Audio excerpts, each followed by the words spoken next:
Hey everyone, welcome to my channel. I want you to hear what this person says. Oh,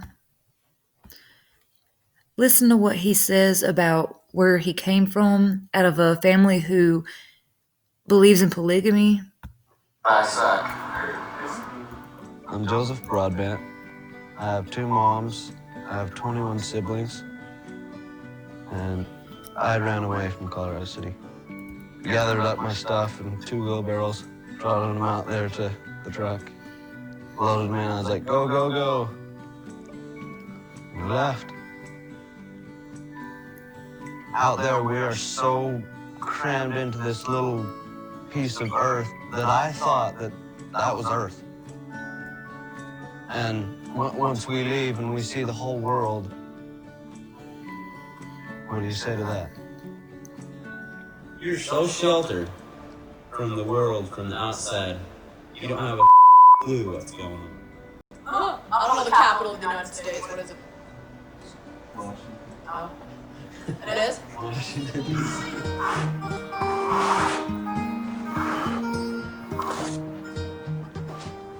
My name's Kevin.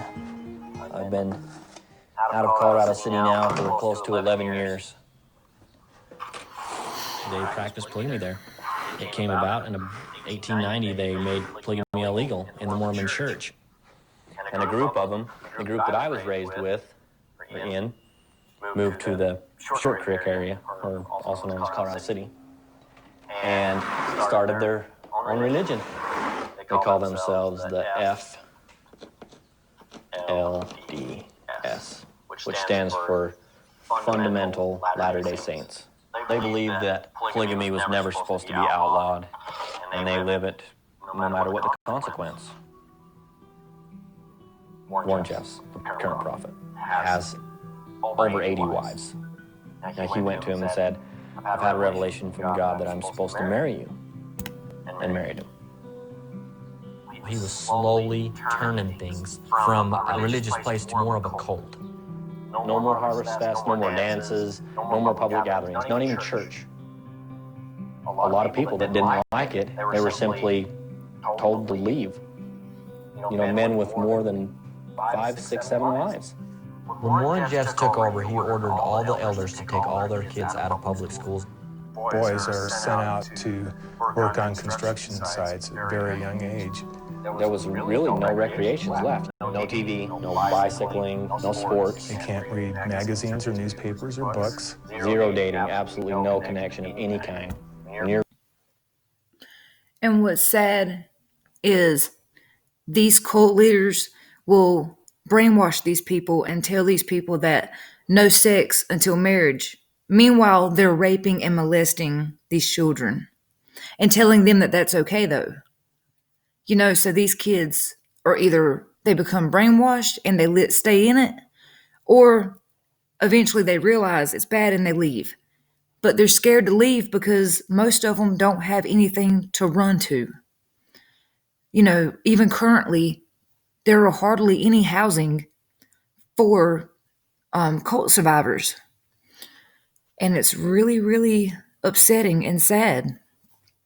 There's not even housing for transgender people, you know, who are trying to get out of a bad home because their families are disowning them or threatening to hurt them if they continue identifying as transgender or gay or non-binary.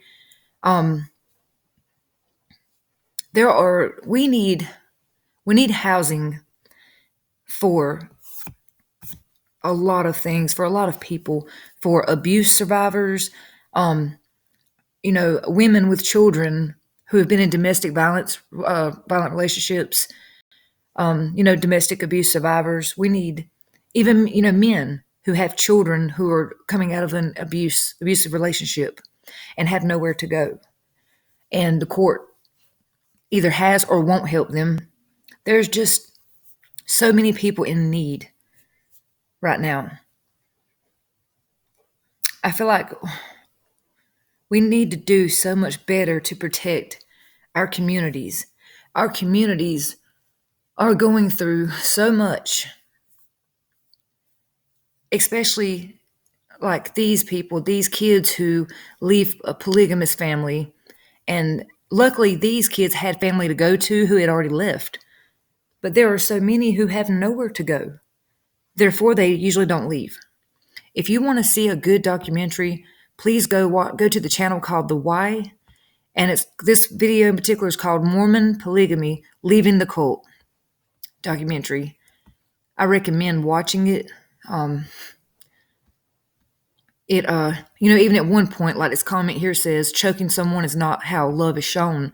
At one point during this document, a boy says that his father had choked him so much, but he felt like that was his father's way of showing him love. I really highly suggest watching this documentary. It's really eye-opening. Thanks for watching.